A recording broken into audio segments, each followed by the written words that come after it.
കണ്ണൂരിൽ BDS വിദ്യാർത്ഥി മരിച്ച സംഭവത്തിലാണ് മുഖ്യപ്രതി ഡോക്ടർ റാമിനെ ക്രൈംബ്രാഞ്ച് സംഘം അറസ്റ്റ് ചെയ്ത് ഇപ്പോൾ റാമിനെ കണ്ണൂരിൽ ക്രൈംബ്രാഞ്ച് ഓഫീസിൽ നിന്ന് പുറത്തേക്ക് ഇറക്കുകയാണ്. 3 മാസത്തിലധികമായി ഒളിവിലായിരുന്നു ഡോക്ടർ റാം.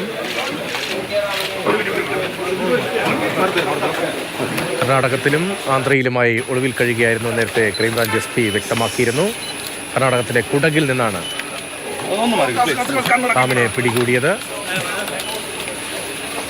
ഇന്ദിരക്കണ്ടി മെഡിക്കൽ കോളേജിലെ BDS വിദ്യാർത്ഥി ഇതിന്റെ മരണത്തിലാണ്. അവിടെ അധ്യാപകനായ ഡോക്ടർ റാമിനെ 1-ാം പ്രതിയായി ചേർത്തിട്ടുള്ളത്. പ്രതിയെ കുടകിൽ നിന്നാണ് അന്വേഷണ ഉദ്യോഗസ്ഥർ പിടികൂടിയത്. കോടതി വിമർശനങ്ങൾക്ക് പിന്നാലെയാണ് മുഖ്യപ്രതിയെ കസ്റ്റഡിയിലെടുത്തത്.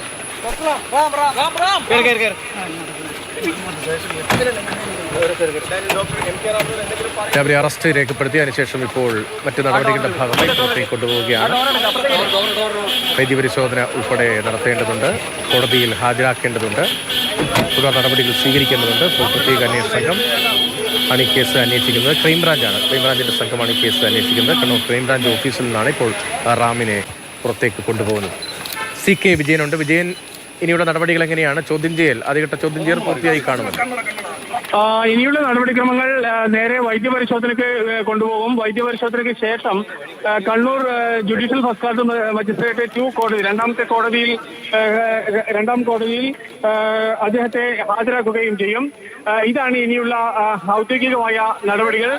മറ്റ് ഏതാണ്ട് ഒരു 2 മണിക്കൂറോളം നേരം ക്രൈംബ്രാഞ്ച് SP KV വേണുഗോപാലിന്റെ നേതൃത്വത്തിലുള്ള സംഘം ഇവരെ ചോദ്യം ചെയ്തു. ആ ചോദ്യം ചെയ്തൽ കഴിഞ്ഞതിന് ശേഷം പ്രാഥമികമായ വിവരങ്ങൾ ശേഖരിച്ചതിന് ശേഷമാണ് ഇപ്പോൾ നടപടിയായ വൈദ്യപരിശോധനയ്ക്ക് വേണ്ടി കണ്ണൂർ ജില്ലാ ആശുപത്രിയിൽ കൊണ്ടുപോകുന്നത്. തുടർന്ന് കോടതിയിൽ ഹാജരാക്കുകയും റിമാൻഡ് ആയിരിക്കും സ്വാഭാവികമായും ഉണ്ടാവുക.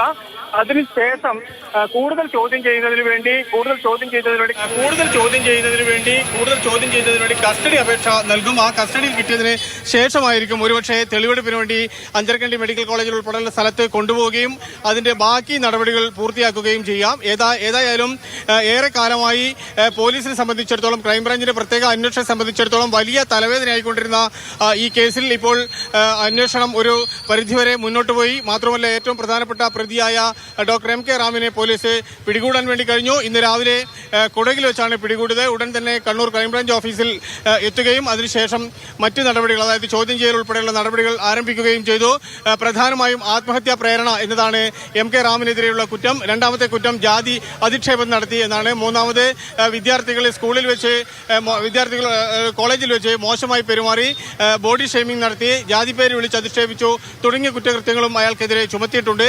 ഈ കേസിലെ ഏറ്റവും പ്രധാനപ്പെട്ട പ്രതിയാണ് ഡോക്ടർ MK റാം. മറ്റ് പ്രതികൾക്ക് വലിയ വകുപ്പുകളോ മൊഴികളോ അത് തെളിയിക്കുന്നതിന് വേണ്ടിയുള്ള മൊഴികളോ ഉണ്ടായിട്ടില്ല. പക്ഷേ റാമിന് എതിരെ ഒട്ടേറെ മൊഴികളുണ്ട്. റാം ഈ രീതിയിൽ പീഡിപ്പിച്ച ആളാണ് എന്നതുൾപ്പെടെയുള്ള ഒരുപാട് പേർ, കുട്ടികൾ ഉൾപ്പെടെയുള്ള അവരുടെ മൊഴികളുമുണ്ട്. ബോഡി ഷെയ്മിംഗ് നടത്തിയതും അതുപോലെ തന്നെ ഇൻസ്റ്റിറ്റ്യൂഷണൽ ഹറാസ്മെന്റ് നടത്തിയത് ഉൾപ്പെടെയുള്ള. പക്ഷേ ആത്മഹത്യാ പ്രേരണ എന്ന പ്രധാനപ്പെട്ട കുറ്റമാണ് MK റാമിനെതിരെ ഇപ്പോഴുള്ളത്. നിതിൻ രാജ് മരിക്കാനിടയായത് MK റാം ആ മുറിയിൽ വെച്ച് മാനസികമായി പീഡിപ്പിച്ചതാണ് എന്നാണ് കുറ്റം.